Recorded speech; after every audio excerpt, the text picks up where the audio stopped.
मंगलाचरण करेंगे। ओम नमः सिद्धेभ्य जय श्री ओम नमः सिद्धेभ्य जय श्री ओम नमः सिद्धेभ्य। मंगलम भगवान वीरो मंगलम गौतमो गणि मंगलम कुंद कुंदाद्यो जैन धर्मोस्तु मंगलम। सर्व मंगल मांगल्यम सर्व कल्याण कारकम प्रधानम सर्वधर्माणां जैनं जयतु शासनम। जैनम जयतु शासनम जैनम जयतु शासनम। मोक्ष मार्ग प्रकाशक का दूसरा अधिकार चल रहा है, जिसमें पंडित टोडरमल जी ने बहुत सूक्ष्मता के साथ और बहुत सरल भाषा में और एकदम सिस्टमेटिक, हाँ, जिस जो क्रम जब आना चाहिए उस क्रम के अनुसार कर्मों की व्याख्या की। 8 कर्मों के नाम बताए, 8 कर्मों का स्वरूप बताया। उसके बाद में उन्होंने आ, नवीन बंध कौन से कर्म से होता है ये हमने पढ़ा। उसके बाद ये पढ़ा कि वो जो बंध होता है, बंध के जो है 4 उसमें भेद पड़ते हैं, जिसमें कितना कौन से जाति के कर्म परमाणु आएंगे जिसे प्रकृति बंध कहते हैं, कितनी क्वांटिटी में वो परमाणु आएंगे उसको प्रदेश बंध कहते हैं। उसके बाद में वो कितने समय तक फल देते रहेंगे उसे स्थिति बंध कहा, और कितना उसको फल देने की शक्ति है उसको अनुभाग बंध कहा। कल हमने ये पढ़ा था कि जो एक योग नाम की जो एक प्रक्रिया होती है, जिसमें भाव योग और द्रव्य योग दोनों योग होते हैं। भावों के द्वारा या भावों का निमित्त पा करके आत्म प्रदेशों में जो स्पंदन तरह तरह के पैटर्न में होता रहता है, उन दोनों के निमित्त से कौन सी कर्म की कौन सी प्रकृति वाले कर्म आने वाले हैं और कितने नंबर आने वाले हैं, क्वांटिटी कितनी, ये दोनों चीज वो योगों के पैटर्न के अनुसार निर्धारित होती है। अब हम आज पढ़ने वाले हैं कि वो जो दो जो चीजें बची हैं, यानी स्थिति कितने समय तक जो है वो स्थिति रहेगी, कर्मों की कब तक फल देंगे और कितना प्रगाढ़ फल देंगे, यानी अनुभाग बंध, ये दोनों किस कारण से होते हैं। पहले दो के तो हमने कारण ढूंढे कि वो योग के कारण होते हैं, और योग में हमारे जनरल भाव होते हैं। और उन जनरल भावों के अंदर में कषाय की प्रवृत्ति कितनी होती है। कषाय हम सब जानते हैं 4 प्रकार का, क्रोध मान माया लोभ। तो वो जो उन कषायों की क्वांटिटी के अनुसार, उन कषायों की क्वालिटी के अनुसार वो हमारे स्थिति और अनुभाग बंद तय होते हैं। तो आज अपन यहाँ से शुरू करेंगे। उसके पहले जो कल हमने पढ़ा था उसका थोड़ा सा रेफरेंस लेंगे। हम्म।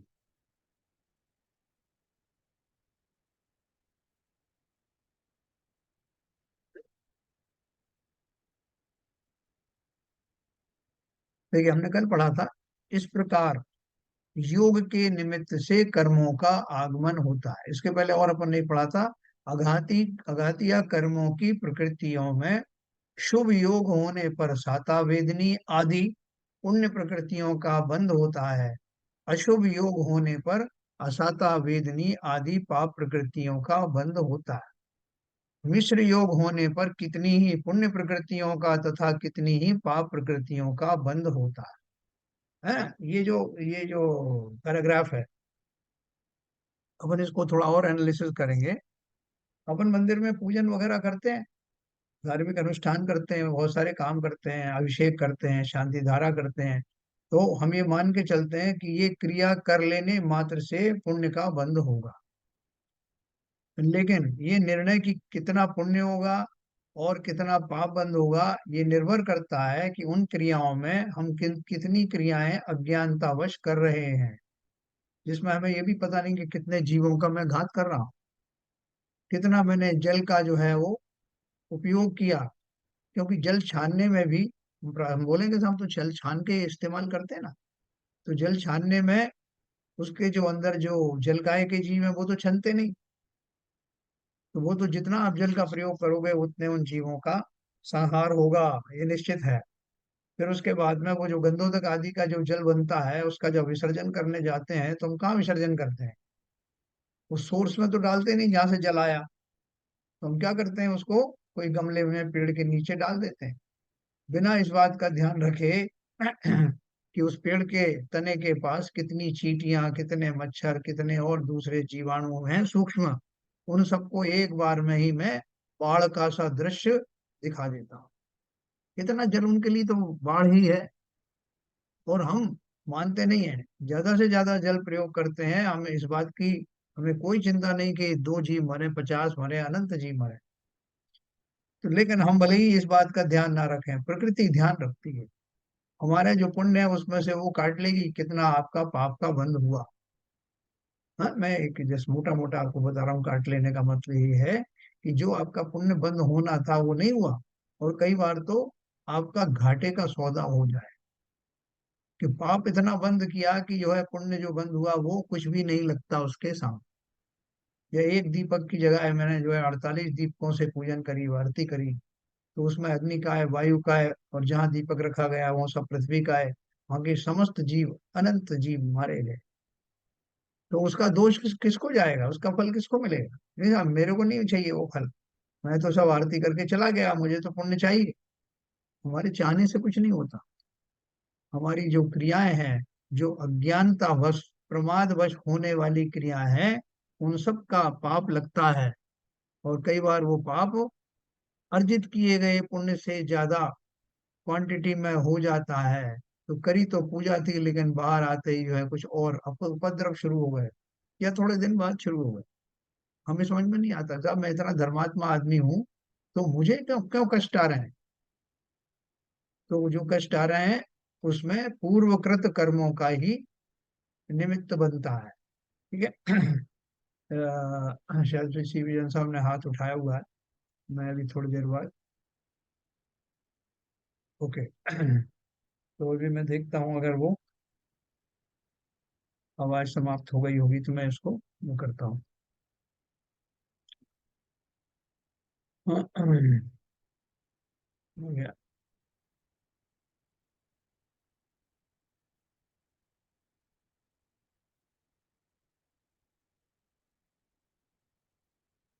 हाँ सर, किसी को कुछ बोलना है तो पूछ सकते हैं। हाँ, ऐसा है। एक मिनट।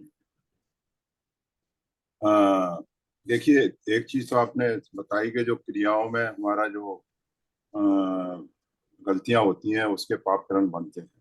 हाँ दूसरा, जब हम वहाँ अनुष्ठान में रत रहते हैं, चाहे अभिषेक हो चाहे शानदारा हो, जी। उस समय अपने भावों का भी उपयोगिता कहाँ पर है, हाँ हाँ। उस उसके ऊपर भी निर्भर करता है, उसका उसका भी पाप का बंध होगा। बहुत बढ़िया, आपको पॉइंट पे लाने वाला था, अच्छा किया आपने तो बोल दिया, बहुत अच्छा। दूसरी बात मैं ये कह रहा था, मेरा एक सुझाव था यहाँ पर। जी। ये जो जो गंधोदक अपना बनता है, हाँ उसको जो हम बाहर विसर्जित करते हैं, हाँ। तो उसकी जगह से बाबूजी इसमें ज्यादा प्रकाश डाल सकेंगे। बजाय उसके विसर्जन करने के, हमारा जो पानी छानते हैं, पिंचनी तो जाती ही है कुएं में, तो वहाँ उसको भी विसर्जित कर सकते हैं कि नहीं? हाँ, उसके बारे में अपन अलग से बस विचार कर सकते हैं, लेकिन ये जो फैक्ट है जो मैं आपको बता रहा नहीं हूँ नहीं, उनको समझना। फैक्ट आपका बिल्कुल न्यायोचित है और बिल्कुल आध्यात्मिक है। मतलब मगर जो हमारा पिंचनी तो वहाँ कुएं में जाती है, और हाँ उसके साथ में अपना, बजाय उसको बाहर विसर्जित करने के, और कभी कभी क्या होता है जब विसर्जित करते हैं, वो जमीन पर ही फैलता है, उस पर पैर भी पड़ते हैं। तो हाँ उससे अच्छा होगा कि उसकी अभिनय भी नहीं होगा, और जल हाँ जो गंदों तक है या मूल सोर्स में जाके पहुंच जाएगा। हाँ। कम से कम वो तरजीव जो पेड़ पौधे के आश्रय से रह रहे हैं, वो हाँ, उनका घात नहीं उतनी संख्या में नहीं होगा, ये बात नहीं, सही है। हमारे सारी प्रॉब्लम सॉल्व हो जाएंगी इससे, मेरा ऐसे। तो एक तो ये पॉइंट था, और बिल्कुल सही है। दूसरा पॉइंट जो आपने बताया कि जिस समय मैं पूजन आदि कर रहा हूँ, मैं ये सोच के आश्वस्त हो जाता हूँ कि मैं पूजन कर रहा हूँ तो निश्चित ही ये पुण्य बंध का कारण होगा। लेकिन मेरे भाव कहाँ जा रहे हैं? बैठे बैठे मैं कहाँ से कहाँ चला जाता हूँ, कोई कोई पूजन करते करते सो जाते हैं। तो तीव्र पाप कर्म का बंध होता है, दर्शनावरणी ज्ञानावरणी कर्म का, या कहीं मैं और चला गया, कोई दूसरे विचारों में खो गया, तो सारी मेरी जो प्रक्रिया थी वो सब धरी के धरी रह गई। और पूजन का स्थान, कहते हैं ना कि मंदिर में खांसना या किसी तरह का कोई मलादि का विसर्जन करना या इस तरह की चीजें वर्जित हैं। इसका अर्थ क्या है कि वो जो ऊर्जा का जो केंद्र है उसमें खोटे विचार भी नहीं लाना। या मलादि देखो तो कोई बाह्य पदार्थ, हाँ हाँ हाँ, न केवल बाह्य पदार्थों का विसर्जन बल्कि अंदर में कलुषित भावों का आना, उस पॉजिटिव एनर्जी में व्यवधान बनते हैं जो शावर हो रहे हैं सारे भक्त जनों के ऊपर उस मंदिर के मूर्ति के माध्यम से। खोटे भावों से न केवल मेरा जो है आ, नुकसान हो रहा है, बल्कि और सारे जीवों की जो पॉजिटिव एनर्जी वहां से बरस रही है उन सब में मेरे खोटे भावों का वो नेगेटिव एनर्जी भी मिक्स होगी, तो मुझे डबल डबल पाप लगेगा। ठीक है सर, और कोई आर कुछ हाथ? आरपीजन साहब ने भी हाथ उठाया हुआ है। प्लीज। मैंने एक्चुअली पार्शली तो ठीक है, लेकिन मैं एक और चीज पॉइंट रेज करना चाहता था, क्योंकि बंध हर समय होता है और क्रियाएं दो ही प्रकार की हैं हमारे पास, पाप की क्रियाएं और पुण्य की क्रियाएं। तो क्या ये कंक्लूड कर लूं, जब मैं पुण्य नहीं कर रहा हूं तो पाप कर रहा हूं? एकदम बिल्कुल, देखो तीसरा भाव तो हमारा है ही नहीं अभी, शुद्ध भाव वाला। ऐसे भी। तो दोनों ही है, शुभोपयोग या अशुभोपयोग, यही तो उन्होंने बताया तो कि दोनों।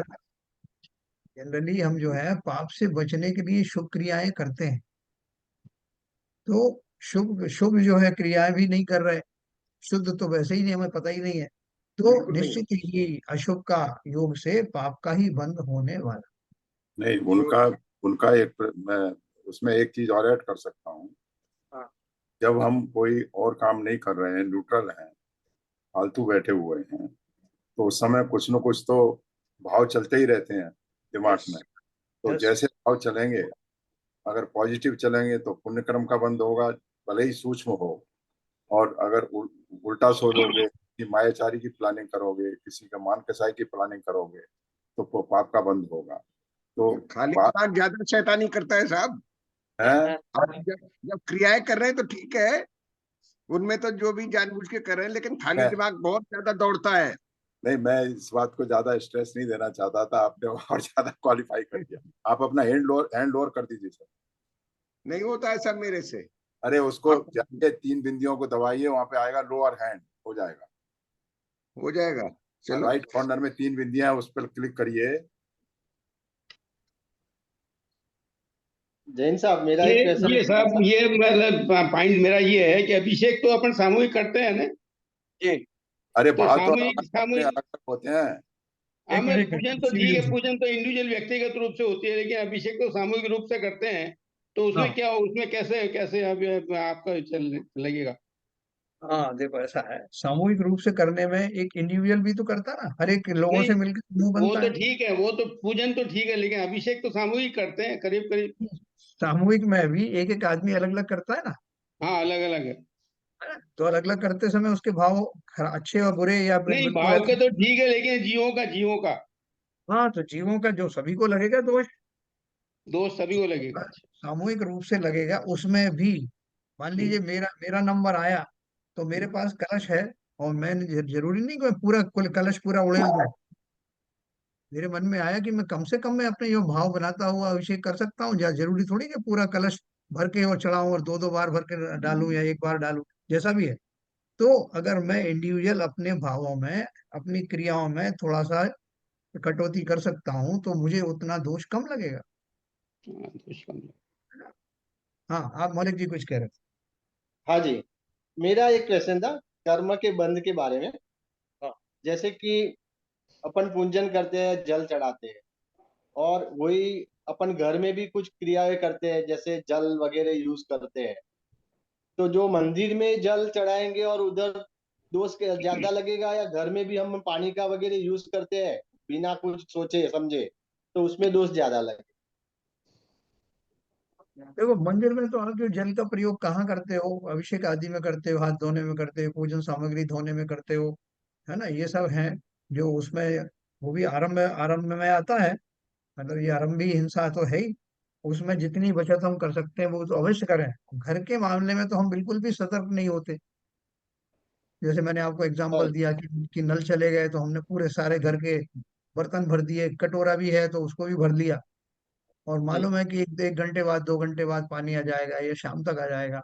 उसके बाद जैसे ही आया तो हमेशा फ्रेश पानी चाहिए, हमने वो सारा उड़ेल दिया। हम्म। कौन उसको दोबारा छान करके यूज करे? प्रमादी है ना हम लोग। तो उसमें दोष ज्यादा लगेगा या मंदिर का जो कलश जल चढ़ाने में और थोड़ा बेदरकारी हो गया उस पे ज्यादा लगेगा? ये दोनों अलग अलग बातें हैं ना। मंदिर में रहेंगे तो मंदिर में हम पुण्य पुण्य की अपेक्षा करते हुए क्रियाएं कर रहे हैं, है ना। घर करेक्ट। में तो हम वो पुण्य की वांछा से करते नहीं है कि मैं रसोई खा रहा हूँ तो पुण्य का बंद तो होगा। वो तो दोष लगेगा ही लगेगा क्योंकि वो हाँ पानी हाँ तो यूज कर ही रहे हैं। हाँ। जी। देखो दोनों में ही अपनी अपनी भूमिका में दोष लगते हैं, लेकिन एक विशेष बात ध्यान रखना। अपन बोलते हैं कि धर्म क्षेत्रे कर्म क्षेत्रे कुतेव कुतेव पापम, धर्म क्षेत्रे विष्यंति, लेकिन कर्म धर्म क्षेत्रे किए पापम, है ना, वज्रलेपो भवति। तो बाबा। कहते हैं कि हमने बाहर में अगर कुछ किया हुआ है तो मंदिर में जाकर के कम से कम वो हल्के हो जाते हैं, हम प्रायश्चित आदि करते हैं तो। लेकिन वहीं खड़े होकर के वेदी के सामने हम या तो लड़ने लगे, या खोटे भाव करने लगे, या जलादि के द्वारा है इनडायरेक्टली उन जीवों का विशेष घात करने लगे, तो हमें कौन बचाने वाला? उनको वज्रलेप जैसे हो जाते हैं वो कर्म, जो है टलते नहीं। ये विशेष ध्यान रखना, इतना हल्की बात नहीं है ये। जबकि गृहस्थी में जो कुछ हम करते हैं, वैसे तो गृहस्थी में भी बहुत सावधानी रखने की जरूरत है। आपने वो गर्म कटोरे के ऊपर से जो ढक्कन उठाया और उसको सीधा के सीधा नीचे रख दिया, गृहणियां करती है ना, कौन उसको उल्टा करे? तो वो सारा उसका जो गर्म से जितने जीव पृथ्वी का है के वो सब मर गए। चींटी आदि और बारीक सूक्ष्म जीव होते हैं, वो उसमें चिपक भी गए। फिर आपने उसको फिर ढक दिया उसके ऊपर, तो सब्जी में सब उनका जो है निखार भी आ गया। ये मैंने एक उदाहरण उदाहरण आपको दिया। इसी तरह से हम बहुत सारी चीजों में, कपड़े धोने में, नहाने में, और पेड़ पौधों में पानी देने में, बहुत सारी क्रियाएं हमारी होती हैं। उन सब क्रियाओं में हम बिना विचार किए हुए, बिना सोचे समझे वो सब क्रियाएं करते हैं, और निश्चय ही हमारे पाप का बंध होता है। इसलिए उन्होंने कहा कि 24 घंटे जीव को सम्यक्त के अभाव में आठों ही कर्म आयु को छोड़ करके सातों ही कर्म का निरंतर बंध होता है। जिनमें से जो घातिया कर्म है वो तो सारे पाप प्रकृतियां ही हैं। जिस समय मैं शुभ कार्य करता हूं तब भी उनका बंध चलता रहता है अनवरत रूप से, उसमें कोई कमी नहीं, क्योंकि सम्यक्ति मैं हूं नहीं, कषाय मेरे मंद हुई नहीं, बैकग्राउंड में मेरा असंयम भी चल रहा है, मिथ्यात्व भी चल रहा है। इसलिए वो चारों घातिया कर्म का निरंतर बंद हो रहा है। वो तो पाप प्रकृतियां ही हैं, चाहे मैं मंदिर में बैठ जाऊं तब भी। लेकिन कहाँ चेंज हो सकता है? सिर्फ आपका जो पुण्य और पाप जो प्रकृतियां हैं वो कौन सी हैं? अघातिया कर्मों की। मात्र उसमें कुछ आपको सुधार हो सकता है। तो आप बोलोगे साहब वो पहले तो उसमें ही बता दो सुधार क्या हो सकता है, फिर घातिया कर्मों की बात करेंगे। तो दोनों की बात कर लेते हैं। दोनों में सुधार का एक ही विकल्प है, एक ही साधन है। एक तो मैं प्रमादी नहीं हूं, सोच समझ करके क्रियाएं करूं। समस्त क्रियाएं सोच समझ के करने से मेरे भावों में बहुत अंतर पड़ेगा। वो घातिया कर्म भी जो बंध रहे हैं मेरे, उनमें भी किंचित उतनी तीव्रता से उनका बंध नहीं होगा, उनकी मंदता आने लगेगी। और ये जो आपके जो पुण्य प्रकृतियां हैं, वो अगर कम भी बनती हैं तो चलेगा, लेकिन पाप प्रकृतियां बंद नहीं होना चाहिए। है, जी। अपन जाते हैं ना जो इन्वेस्टमेंट करने के लिए जाते हैं, तो बोलते हैं साहब मुझे सेफ इन्वेस्टमेंट चाहिए, भले ही थोड़ा सा फायदा कम क्यों ना हो, लेकिन नुकसान नहीं होना चाहिए। उसी यही यही आप यहाँ भी लगाना भूमिका में। और एक बात और, अगर हम चाहते हैं कि मुझे आठों ही कर्मों सातों ही कर्मों में तीव्र बंध ना हो, तो सबसे उत्तम मार्ग है निरंतर चिंतन करना, स्वाध्याय आदि करना। जो पूजन आदि करते हैं इस भाव से की जाती है कि उतने काल तक, 1 घंटा 1.5 घंटा आप जो पूजन करते हो, ये मान करके चला जाता है कि उस बीच मेरे भाव अच्छे रहेंगे। तो भाव अच्छे रहेंगे तो उस काल में मेरे जो कषाय अंदर बसे हुए हैं, उन कषायों में निश्चित ही उतने देर तक रोक लगेगी।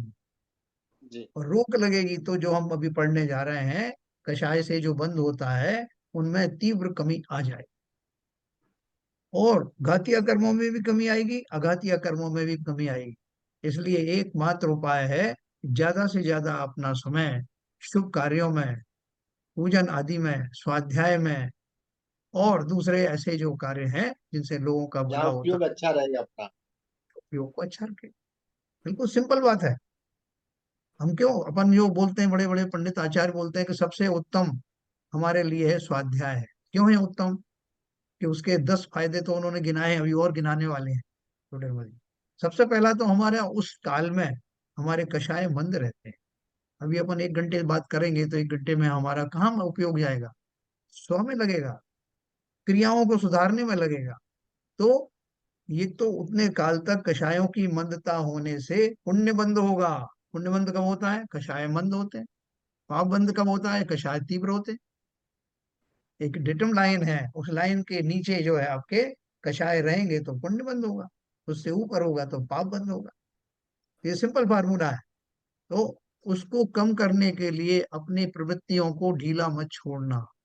देखो आज तो मैं बहुत थक गया हूँ, अब मैं एकदम रिलैक्स हो गया हूँ, बहुत दिन से पूजन कर रहा था, करते करते मैं थक गया, परेशान हो गया। ये रोज जो है शाम को प्रवचन सुनाते रहते हैं कुछ कुछ, इससे भी बहुत थक गया। तो अब मैंने सोचा 1 हफ्ते की छुट्टी लेकर के और ऐश करूंगा। क्या ऐश करोगे? देखो वो साहब, अपना खाना पीना खाऊंगा, अपने जरा इधर इधर उधर जाऊंगा, होटलों होटलों में जाऊंगा। उसको हम अपना रिलैक्सेशन मान रहे हैं, उसको अच्छा मान रहे हैं। तो निश्चित ही पंचेंद्री के विषयों में उपयोग का लगाना तीव्र पाप का कारण बनेगा। बहुत इसलिए बढ़िया। रिलैक्स, तो रिलैक्स करना तो यहाँ करो ना रिलैक्स। ये है बहुत रिलैक्स का। बहुत बढ़िया, बहुत करेक्ट। बढ़िया। मतलब सही बात है। मतलब जो एक मंदिर में आके क्रिया करके थोड़ा भी पाप लगेगा तो चलेगा, लेकिन दूसरी पाप क्रिया में जाके घर में जाके और कुछ गलत करे, उससे बेटर है कि मंदिर में आके क्रिया करेगा तो कुछ ना कुछ फल मिलेगा। बिल्कुल। चाहे जाए आप जान अनजाने में करे या जानकर करे। थोड़ी देर में नहीं, अगर मान लो आपका मन इधर उधर चला भी गया है, तो जल्दी आप जी सोचोगे अरे मैं तो पूजन कर रहा था, मैं कहाँ मेरा दिमाग चला गया, तुरंत वापस आ जाओगे। जी नहीं, मगर एक चीज है। मंदिर में अगर कोई कसाई जैसा प्रकरण अगर होगा तो वो पाप इतना वज्रमयी होगा कि जो नॉर्मल हाँ पाप से। हाँ, बिल्कुल बिल्कुल। लेकिन मंदिर में तो जैसे देखो अभी विष्णु। अभी जो बात कर रहे हैं अपन, बहुत जैसे बहुत से लोग अतिशयोक्ति में हो जाएगा कि जिनके ऐसे कुत्सित भाव हों और वैसे हों और मंदिर भी जाते हों। हम जनरल भाव के बोलें कि जिसमें सामान्य भाव हैं लोगों के, मंदिर वास्तव में ही उसके लिए जाते हैं। लेकिन जहां भी विवेक छूटता है तो वहीं पाप चालू हो जाता है, चाहे यस। वो घर हो चाहे मंदिर हो। जहां विवेक शून्यता छूटती है अपनी, वहीं अपने पाप चालू हो गया। फिर उसमें कोई किंतु परंतु नहीं है, आप कितना भी उसमें लगा लीजिए। ऐसा मैं समझता हूँ। बिल्कुल सही कहा आपने। विवेक का छूटना या प्रमाद का, या और प्रमाद का रहना, कि साहब मैं जान तो रहा हूँ कि जो पानी छान के पीना चाहिए, छना पानी पीना चाहिए, लेकिन अब वो साहब छने पानी के लिए मुझे उठ के जाना पड़ेगा ना वहाँ किचन तक। और यहाँ ये बोतल रखी हुई है प्लास्टिक की। बोले कब की है? बोले वो होगा 6 महीने की होगी शायद साहब। अब सब तो पी रहे हैं साहब, मेरा ही मुझ पे ही अंकुश क्यों लगा रहे हैं? कार में पड़ी हुई है। अब देखो फॉरेन में तो बहुत देखने में आता है, यहाँ भी होगा कि अपने कार में रखी हुई है बोतल, कब से रखी? 6 6 महीने से रखी हुई। कितने जीव उसके अंदर होंगे, वो जो प्लास्टिक का जो कण है वो उसके अंदर घुल रहे हैं, कितना रोगों का घर है। लेकिन मेरा प्रमाद इतना है कि कहाँ साफ पानी छानना और कहाँ उसको पीना, और फ्रेश पानी पीना। पास में जो रखा है उसको पी लेना। खाने पीने में जो असावधानी, जो प्रमाद होता है, क्रियाओं में जो प्रमाद होता है, विवेक शून्य जो क्रियाएं होती हैं, वो मुख्य रूप से इन पापों का की जनक है।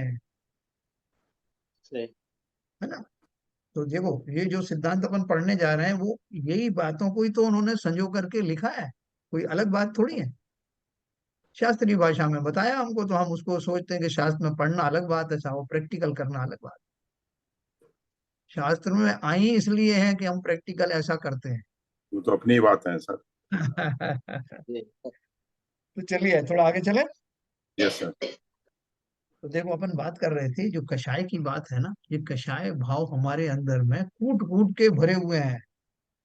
वो क्या होता है, थोड़ी देर के लिए उसमें ब्रेक लग जाता है। जब मैं धार्मिक अनुष्ठानों में जुड़ता हूँ, शुभ क्रियाओं में जुड़ता हूँ, स्वाध्याय आदि करता हूँ, तो वो मेरे बैकग्राउंड से अभी गए नहीं है। लेकिन हाँ, 2 फायदे मुझे तुरंत होते हैं। 2 क्या 3 फायदे होते हैं स्वाध्याय के काल में। एक तो मेरा उसके अंदर में वहां से उपयोग का हट जाने के कारण उनके उन कषायों में उतने समय तक पूरी रुकावट, फुल ब्रेक लग जाता है। नवीन बंध के लिए। और दूसरा ये कि जो मेरा को उसको उससे मुझे जो ज्ञान आदि की प्राप्ति हो रही है वो तो एडिशनल फायदा है ही। और उस समय जो चिंतन में मेरे मेरे जो सुधार आता है, तो न केवल वो नवीन कर्म बंद होने में रुकावट आती, बल्कि पहले के बंधे हुए कर्मों में भी संक्रमण होता है। तीव्र कर्म बांध के आए थे और यहाँ बैठे बैठे उपदेश सुनते सुनते, प्रवचन में सुनते, मुझे अपने बहुत सारे पाप याद आ जाते हैं। करे साहब देखो इसमें कैसी उत्कृष्ट बात चल रही है, लोग कैसे एक दूसरे को विनम्र भाव से क्षमाएं मांग लेते हैं। तो मैं ऐसा दुष्ट साहब, मैंने ऐसा ऐसा अपराध किया था और मैंने उनसे क्षमा मांगना तो दूर हो, उसको अपनी शान समझा। ऐसे भाव आ गए स्वाध्याय करते करते, चिंतन करते करते। तो न केवल वर्तमान में नवीन बंध रुक गए हैं, बल्कि पूर्व में किए हुए जो कर्मों का बंध था उसमें भी संक्रमण अवश्य होता है। कितने लाभ हैं स्वाध्याय में आने का, स्वयं में आने का, अपनी क्रियाओं को संयत करने में, संयम से रहने में लाभ ही लाभ है, नुकसान कहाँ है। और जो रिलैक्स होने वाले होते हैं वो तो रिलैक्स इसी तरह रिलैक्स होते हैं। जैसे अब बहुत आज हड़बड़ हो गई, बहुत सारी जो सांसारिक गतिविधियों में फंसा रहा, अब मैं हम ठाट से 1 घंटे स्वाध्याय करूंगा, 1 घंटे ठाट से मैं पूजन करूंगा, सारी गतिविधियों में। उल्टा है, ये थकने वाली जगह नहीं है, ये रिलैक्स होने वाली जगह। ठीक है सर। तो ये जो कषाय है, क्योंकि कषाय जो है वो जैसे कहते हैं ना, कषाय मतलब कसना, आत्मा को कसना या कस निकाल देना। जितने तीव्र मेरे कषाय के भाव होंगे, उनसे जो कर्म मेरे आए थे, जो पुद्गल परमाणु कर्म रूप होने योग्य आए थे, उनमें रस भरने वाला है, उनको कोडिफिकेशन होने वाला है कि साहब इसको इस कर्म की सजा दी जाएगी। वो कितने समय तक दी जाएगी, बोले इस पर निर्भर करता है कि इसकी कषायों की तीव्रता कितनी है।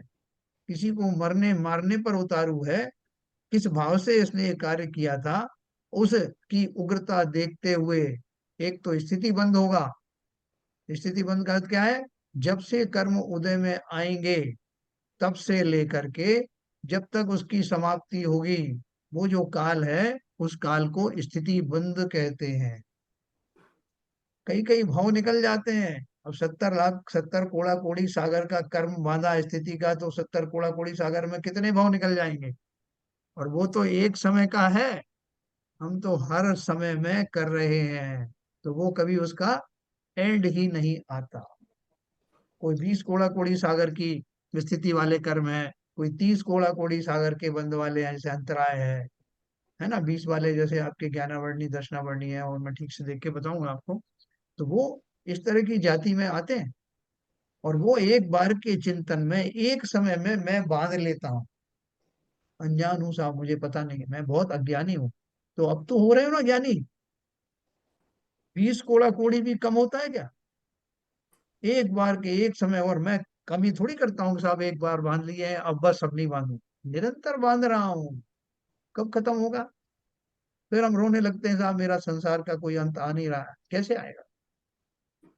तो देखो ये मैकेनिज्म समझना कि मेरे कितने तीव्र भाव हो रहे हैं, कषाय हो रहे हैं, उनसे मुझे क्या बंद हो रहा है, मैं आपको बता दूं।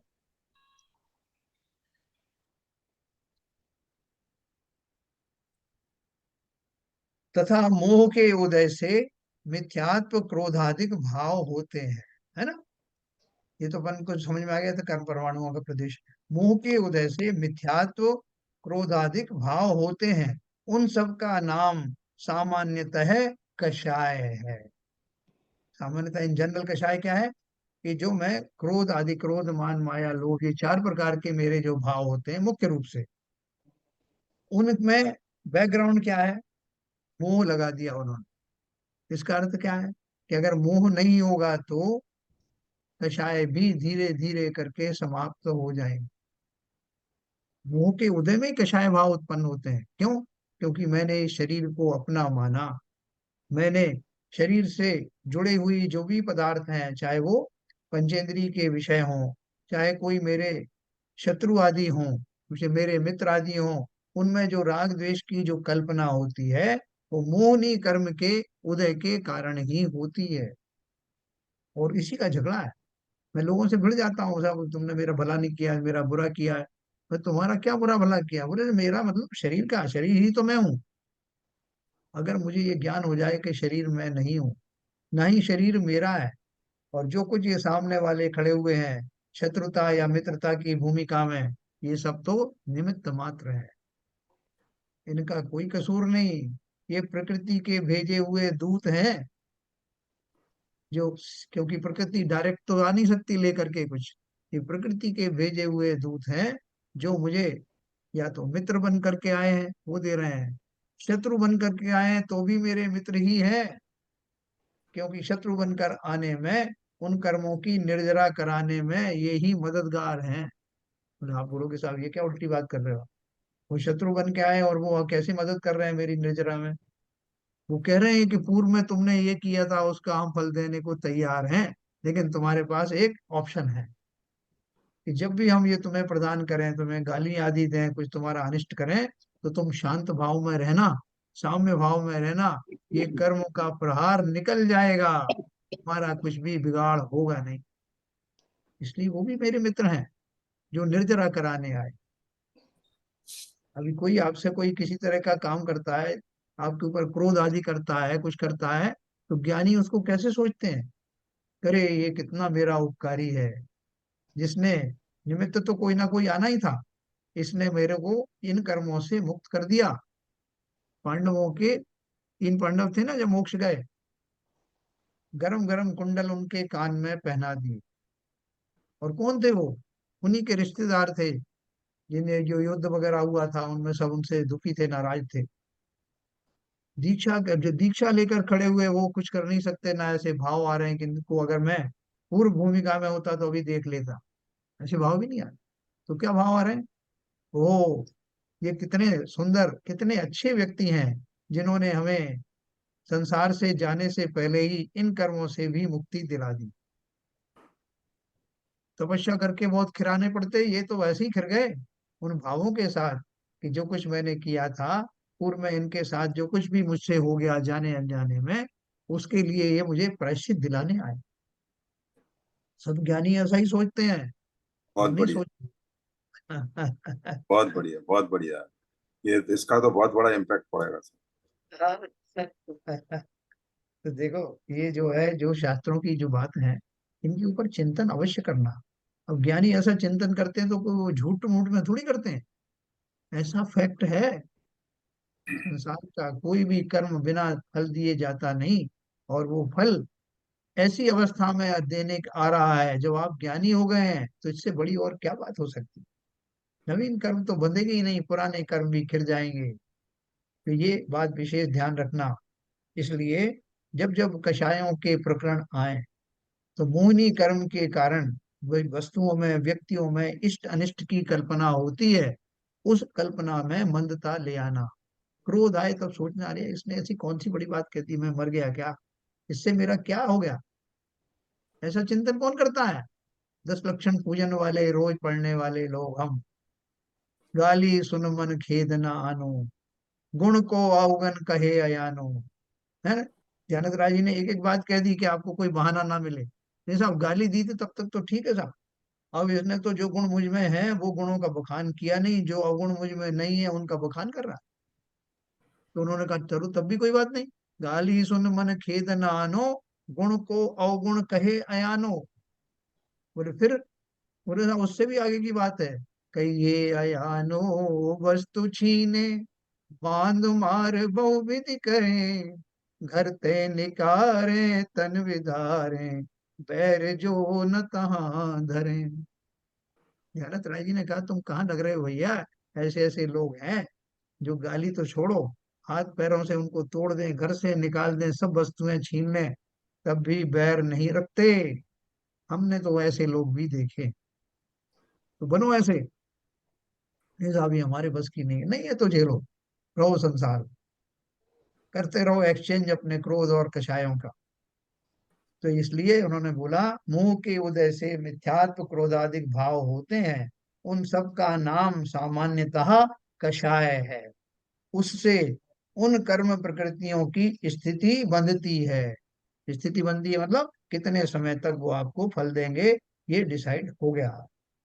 वहां जितनी स्थिति बंधे उसमें आबाधा काल को छोड़कर पश्चात जब तक बंधी स्थिति पूर्ण हो तब तक प्रति समय उस प्रकृति का उदय आता ही रहता है। अब मैंने वो जो बांधे थे ना, देखो पहले आबादा काल के बारे में बताता हूँ कि जैसे मैंने अभी कोई ऐसे नए कर्म बांधे, वो कर्म बांधने के बाद उसकी स्थिति बन गई कि वो कर्म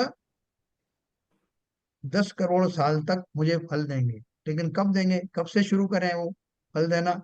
तो जितना लंबे वो कर्म बनेंगे, जितना तीव्र कर्म होगा, उतना उसमें बीच में अंतराल आएगा, गैप आएगा।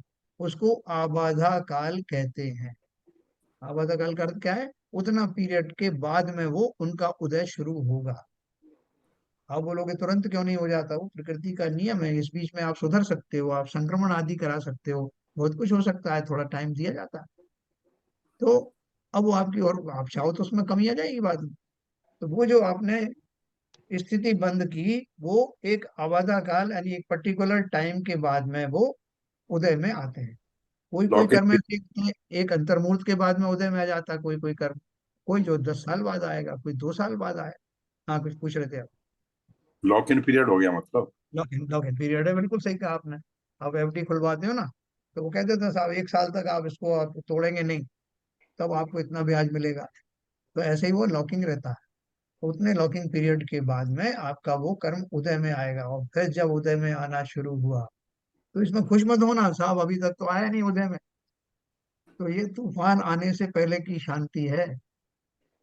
मतलब वो कर्म अगर आपका उदय में नहीं आ रहा है, तो समझो कोई और गहरा चल रहा है, बन रहा है बहुत तगड़ा, जो उदय में आएगा तो मैं रो दूंगा।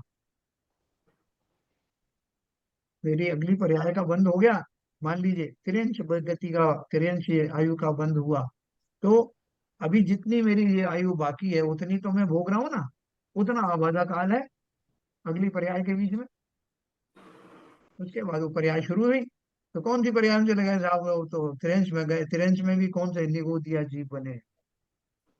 अब लगाओ हिसाब, कितने काल तक बने रहोगे? तो ये सब कर्म प्रकृतियां, मिथ्यात्व क्रोधादिक जो भाव हैं, इन कषाय हैं, उसके अनुसार उसका निर्णय होता है। वहां जितनी स्थिति बंधे उसमें आबादा काल ना, बीच का पीरियड जब तक उदय में नहीं आती, उसके पश्चात जब तक बंधी स्थिति पूर्ण हो तब तक प्रति समय उस प्रकृति का उदय आता ही रहता। अभी हमारा मिथ्यात्व कर्म चल रहा है ना, तो कब खत्म होगा साहब ये? खत्म होगा क्या? ओवरलैप होता जा रहा है हर समय 70 कोड़ा कोड़ी वाला।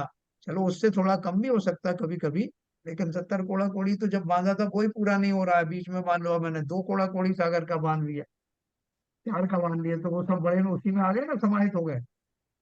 तो वो कर्म जो है मेरे कंटिन्यूअस, उनके परमाणु उदय में आते हैं। उदय में आते हैं मतलब वो जैसे टॉर्च होती है ना, टॉर्च में सेल होते हैं, तो सेल जब आप टॉर्च जलाओगे तो उसका उदय यानी प्रकाश दिखाई देगा। वो कब तक दिखाई देगा? जब तक उस टॉर्च के सेल जो है पूरी तरह डिस्चार्ज नहीं हो जाते। ऐसे ही मैंने वो जो कर्म परमाणु बांधे हुए थे, उनका प्रकाश निरंतर चल रहा है, क्योंकि अनादिकाल से मैं बांध रहा हूँ, अनादिकाल से उदय में भी आ रहे हैं। उनके प्रकाश में, उस काले प्रकाश में, उस मिथ्यात्व के प्रकाश में मेरा जीवन चल रहा है, अनादिकाल से चल रहा है। और आगे कब तक चलता रहेगा, ये निर्भर करता है कि मेरे कषाय कब समाप्त होंगे। तो देखो हम तो निरंतर बांध रहे हैं, तो ये अपने माना कि इसके कारण से स्थिति बंद होता है। अब देखो एक विशेष बात इसमें, वहां देव मनुष्य तिर्यंच आयु के बिना, बिना माने इनको छोड़कर, अन्य सर्व घातिया अघातिया प्रकृतियों का अल्प कषाय होने पर थोड़ा स्थिति बंद होता है, और बहुत कषाय होने पर बहुत स्थिति बंद होता है। देखो ये गणित देखना, क्या बोल रहे हैं? अभी आप देव मनुष्य तिर्यंच की आयु का बंध छोड़ दो, उसके बारे में आगे बताएंगे। इसके अलावा जो कुछ भी घातिया और अघातिया कर्म की प्रकृतियों का बंध होगा, उसमें नियम क्या चलेगा? तो कषाय होगा, तो थोड़ा सा स्थिति बंद होगा, थोड़े समय तक ही फल मिलेगा। और अगर बहुत कषाय होगा, बहुत दिन तक चलेगा, वो स्थिति बंद रहेगा। ये तो सिंपल फार्मूला। लेकिन इन तीन आयु का, कौन कौन सी, देवायु, मनुष्य आयु और तिर्यंच आयु, इनका अल्प कषाय से बहुत बंद होता है। यानी अगर आपने अल्प कषाय पूर्वक उनको बांधा तो लंबी आयु मिलेगी। कौन सी लंबी आयु मिलेगी? देव की लंबी आयु मिलेगी अगर देव का बंद किया है तो। मनुष्य का बंद किया तो मनुष्य की भी दीर्घायु मिलेगी। तिर्यंच का किया तो तिर्यंच की भी लंबी मिलेगी। आप बोलोगे साहब तिर्यंच आयु तो अच्छी थोड़ी है। तीनों ये आयु जो है वो शुभ आयु कही जाती है, जबकि नरक की आयु अशुभ आयु कही जाती है। इनको शुभ क्यों कहा जाता है? इनमें रहने वाले जीव मरना नहीं चाहते। देव भी नहीं चाहता मरना, मनुष्य भी नहीं चाहता, वो तिरंज भी चाहते नहीं है मरना, इसलिए उनको शुभ आयु कहा। लेकिन नरक एक ऐसी आयु है जहां का जीव मरना चाहता है लेकिन मौत आती नहीं। जितने काल की बांधी है उसमें अकाल मृत्यु भी नहीं होती, इसलिए नरक को अशुभ आयु बताया। तो इन तीन शुभ आयु में नियम क्या चलता है कि अल्प कषाय से बहुत, अगर मैंने थोड़े कषाय किया है तो मुझे दीर्घायु मिलती है, तो वो आयु में भोगना चाहता हूँ। और बहुत कषाय किया तो नहीं, आप जल्दी मर जाओगे। जैसे छोटे छोटे जानवर हैं, ठीक है, तो उनका जो है वो बहुत कषाय है, 12 साल की उम्र में कुत्ते चले जाते हैं, मर जाते हैं। और भी किसी के बहुत तो गर्भ में मर गए, ठीक है ना। तो ये बहुत कषाय से अल्प स्थिति बंध जानना। लेकिन नरक का क्या है, नरक आदि का, उसमें उल्टा होगा। तीव्र कषाय किया तो तीव्र कषाय से सबसे नीचे वाले नरक तक पहुंच जाओगे और वहां की आयु सबसे ज्यादा रहती है। ठीक है, ये सबको समझ में आया होगा। अब इसके बहुत आगे बढ़िया, बहुत बढ़िया। देखो, ये नियम जान लेना भैया। ये नियम एक बार सुन करके और अपने दिमाग में बिठा लेना। एक समझ बार में, से बार बार सुनना पड़ा है। बार बार सुनो, बार बार सुनो, बार बार पूछो। अगर पूछने से अच्छा न समझ में आता तो पूछो, पढ़ने से लगता है तो पढ़ो। लेकिन ये अपना जीवन दुनिया भर के नॉवेल्स में, इस उसमें लौकिक ज्ञान में एक खपाने से कोई फायदा नहीं। ये नियम जानो कि मैं कहाँ से आया, कब तक यहाँ रुलता रहूंगा, कब यहाँ से निकलूंगा, कैसे निकलूंगा, इसमें लगाओ समय। तो तथा उस कषाय द्वारा ही उन कर्म प्रकृतियों में अनुभाग शक्ति का विशेष होता है। अनुभाग का अर्थ मैंने बताया, फल देने की शक्ति, है ना। एक जार में आप शक्कर लेके आए बाजार से, तो एक बार शक्कर तो आई बहुत मीठी, आधी चम्मच डालने से ही आपकी जो है चाय मीठी हो जाती। दूसरी बार गलती से आपने कुछ ऐसा लेके आ गए कि उसमें ढेर सारी डालो तब भी मिठास नहीं आती, और जार एक ही भरा है, उतना ही जार उससे भरा। तो उसका अर्थ क्या है कि वॉल्यूम रिमेनिंग सेम, उनकी जो फलदान शक्ति है उसमें फर्क पड़ता है। उसी को अनुभाग बंद कहते हैं। उस कषाय द्वारा ही, एक तो प्रकृति उससे आपकी स्थिति निर्णय हो गई, साथ में ये भी निर्णय हो गया कि वो कषाय की वजह से वो कर्म में फल देने की शक्ति कितनी तीव्र रहेगी। उन कर्म प्रकृतियों में अनुभाग शक्ति का विशेष होता है। वहां जैसा अनुभाग बंद हो वैसा ही उदय काल में उन प्रकृतियों का बहुत या थोड़ा फल उत्पन्न होता है। वहां घाती कर्मों की सर्व प्रकृतियों में तथा अघाती कर्मों की पाप प्रकृतियों में तो अल्प कषाय होने पर अल्प अनुभाग बंधता है, बहुत कषाय होने पर बहुत अनुभाग बंधता है। तथा पुण्य प्रकृतियों में अल्प कषाय होने पर बहुत अनुभाग बंधता है, बहुत कषाय होने पर थोड़ा अनुभाग बंधता है। नियम समझ में आया आपको? दूसरा लास्ट वाला जरा एलॉबरेट कर देखो, पहला वाला तो सीधा प्रोपोर्शनेट है कि दीजिए। जैसा ज्यादा करोगे तो ज्यादा पाप का बंद होगा, तो ज्यादा फलदान शक्ति होगी उसमें। लेकिन यहाँ क्या है कि पुण्य कब बनता है? पुण्य बनता तब है जब आपका और कोई के भाव कम होते हैं, कमजोर होते हैं। तो इसलिए पुण्य प्रकृतियों का ज्यादा बंद कब होगा? जब वो आपका कषाय और मंद होगा। Yes, yes. बंद कषाय की भूमिका में ही पुण्य बंद होता है। तो वहां क्या प्रोपोर्शनल नहीं है, reverse, inversely proportional. Reversely proportional, ठीक। हाँ, कि जितने जितने कषाय कम होंगे उतना उतना पुण्य का ज्यादा बंध होगा, और जितने कषाय तीव्र होंगे उतना उतना पुण्य का बंध कम होगा। इसलिए तो कहा कि पूजन आदि करते या अनुष्ठान करते समय अपने भावों को बहुत विनम्र रखना। कषाय होंगी तो मेरा वो पुण्य में कमी आ जाएगी, इसलिए वो पुण्य में कमी आ जाएगी और पाप का बंध होगा। ये दोनों चीजें होंगी, क्योंकि पुण्य और पाप दोनों का फल अलग अलग मिलता है। इतना तो हो सकता है, कषाय मंद होने से पुण्य प्रकृतियों में ज्यादा इजाफा होगा, और पाप प्रकृतियों का जो बंध है वो उस काल में होगा नहीं, क्योंकि दो में से एक ही होगा ना बंध। तो ये जो नियम है, इस नियम को मैंने आज आपको पढ़ के सुनाया। जिनके पास पुस्तकें हैं वो पुस्तक में, और ये शैलन जी ने पीडीएफ भी डाला हुआ है, उससे देखें। फिर भी समझ में ना आए तो अपन यहाँ है, अपन चर्चा करेंगे। इस प्रकार कषायों द्वारा कर्म प्रकृतियों के स्थिति अनुभाग का विशेष हुआ, इसलिए कषायों द्वारा स्थिति बंध और अनुभाग बंध का होना जानना। ये जानने के बाद भी हमारी कषायों में कोई मंदता नहीं आएगी क्या? है, अभी डिक्लेयर हो जाए कि साहब जो है वो, जो आलू खाने वाले हैं उनके लिए डिक्लेयर हो गया कि कल से आलू 100 रुपए किलो मिलेंगे, या जो टमाटर हैं वो 200 रुपए किलो मिलेंगे, तो हम तुरंत प्रभाव से निर्णय लेते ना, कल से टमाटर डालना बंद, आलू का प्रयोग भी कम।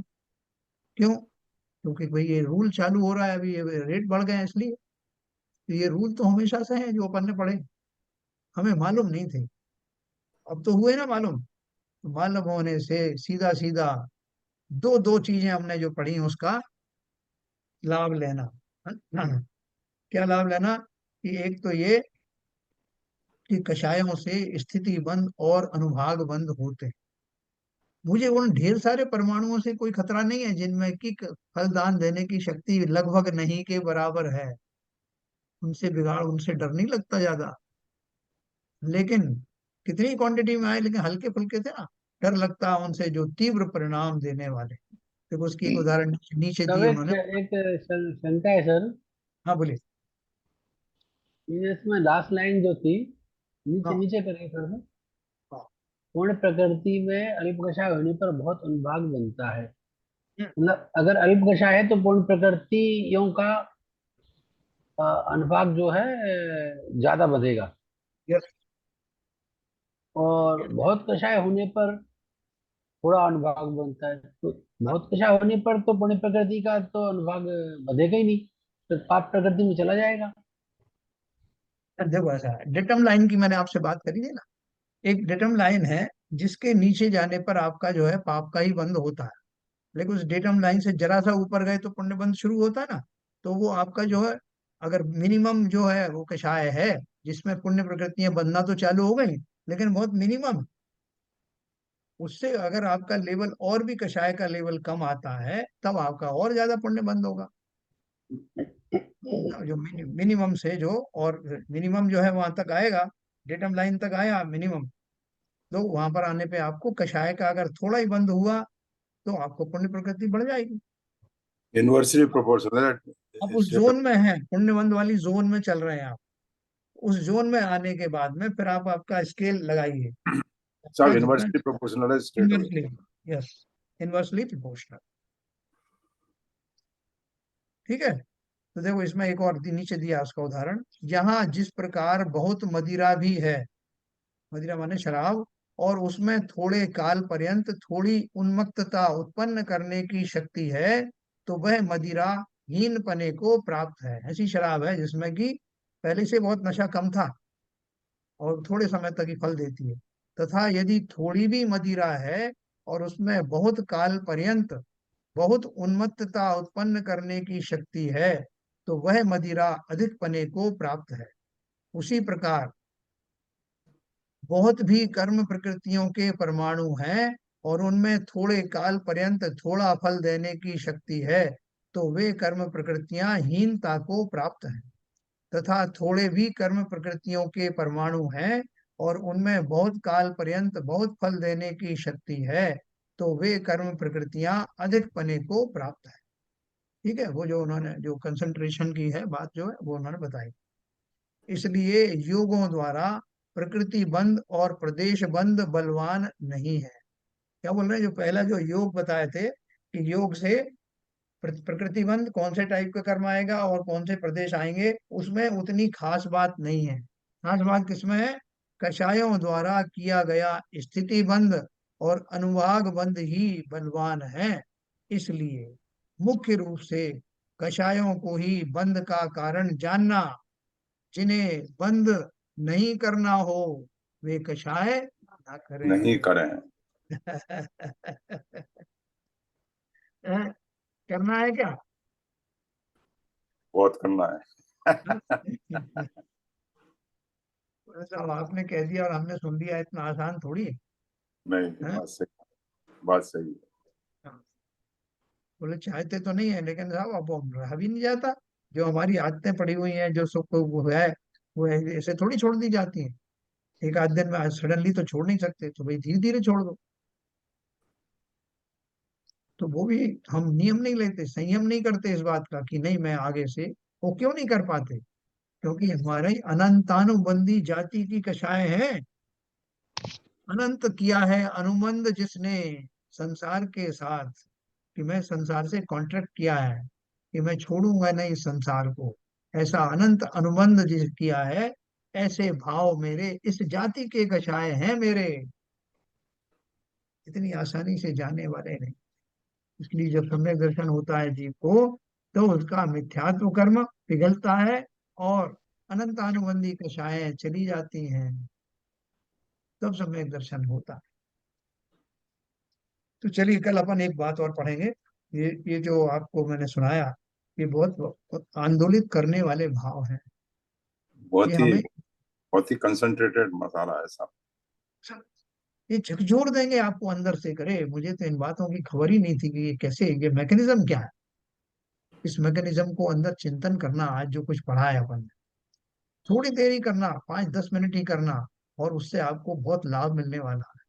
हमारे चिंतन में, हमारे संयम में, हमारे निर्णयों में इन सब का बहुत असर पड़ेगा। तो कल अपन पढ़ने वाले हैं ज्ञानहीन जड़ पुद्गल परमाणुओं का यथा योग प्रकृति रूप परिणमन। डिस्ट्रीब्यूशन कैसे होता है, वो जो परमाणु का थोक के भाव में खाली कैप्सूल आ गए, उन कैप्सूलों में तरह तरह के विटामिन और मिनरल भरने का काम कैसे होता है। कौन आठों कौन। आठों कर्मों का जी हाँ। पैटर्न कैसे बनता है। वो कैसे डिस्ट्रीब्यूशन होता है कि आपने जो एक बार में भाव किए, उनमें से कितना जो है मुनि कर्म के खाते में जाएगा, कितना जो है आपका जो है नाम कर्म के खाते में जाए, कितना आपका दूसरे कर्मों के उसमें जाएगा। क्योंकि आयु को छोड़ के सातों कर्म का बंद एक साथ किया ना आपने, तब Yes, डिस्ट्रीब्यूशन होगा उसका। बहुत ही ठीक है। अद्भुत ग्रंथ है। बहुत ही अद्भुत ग्रंथ है साहब। और एकदम साइंटिफिक है, एकदम साइंटिफिक। ऐसा नहीं होगा कि भाव तो आपने अच्छे किए और प्रकृति से कोई भूल हो गई, उसने उसने गलत खाते में डाल दिया। साहब कितना अंतराय कर्म का उदय था कि हम इस ग्रंथ को नहीं देख सके अभी तक। बिल्कुल सही कहा, बिल्कुल सही कहा। क्या होता था, नहीं समझ में आया। देखो इतना साइंटिफिक ग्रंथ है ये, इसकी चर्चा बड़े बड़े विद्वानों ने 19 बार जो है, बड़े विद्वानों ने 19 बार इसके ऊपर स्वाध्याय किया उसी सभा में। इससे आप अंदाज लगा सकते हो कि इस ग्रंथ की कितनी महिमा वही तो कह रहा हूँ, कितना बड़ा अंतराय कर्म का उदय था कि हमको इससे वंचित रखा इतने दिनों तक। है। चलो वो भी अज्ञान का उदय था। कोई चाहता नहीं है कि उनका खुद का ज्ञानावरणी कर्म का नहीं बंद नहीं हो नहीं, जाए। अंतराय कर्म का था, उसमें कोई छाने वाली बात ही नहीं है। इसलिए तो हाँ, आपने जो व्याख्या की है उसी भाषा में बोल रहा हूँ। बिल्कुल बिल्कुल बिल्कुल। तो चलिए अपन जिनवाणी स्तुति करेंगे, लेकिन एक बात अपन हमें अवश्य ध्यान रखना कि ज्ञानावरणी कर्म का भी और आएगा प्रकरण। उसका जो है उसमें कोई उत्तम ग्रंथ हो, कोई वीतरागता बढ़ाने वाले ग्रंथ आदि हो, कोई किसी का अध्ययन कर रहा है तो उसमें बाधा मत बनना। और बदवा तीव्र ज्ञानावरणी कर्म का बंद होता है। हम भी नहीं पढ़ रहे हैं, दूसरों को भी नहीं पढ़ने दें, तो ये दोष किसको जाएगा? प्रकृति में सबकी व्यवस्था है ना, न्याय व्यवस्था। नहीं साहब, हमने तो दूसरों के कहने पे लगा दिया तो लगा दिया, लेकिन अगर मैंने किया है तो अवश्य ही उसका दोषी मैं भी हूँ। वो मेरे ज्ञानावर्णी कर्म में परिणमित होगा। चलिए समय हो गया। जिनवाणी स्तुति।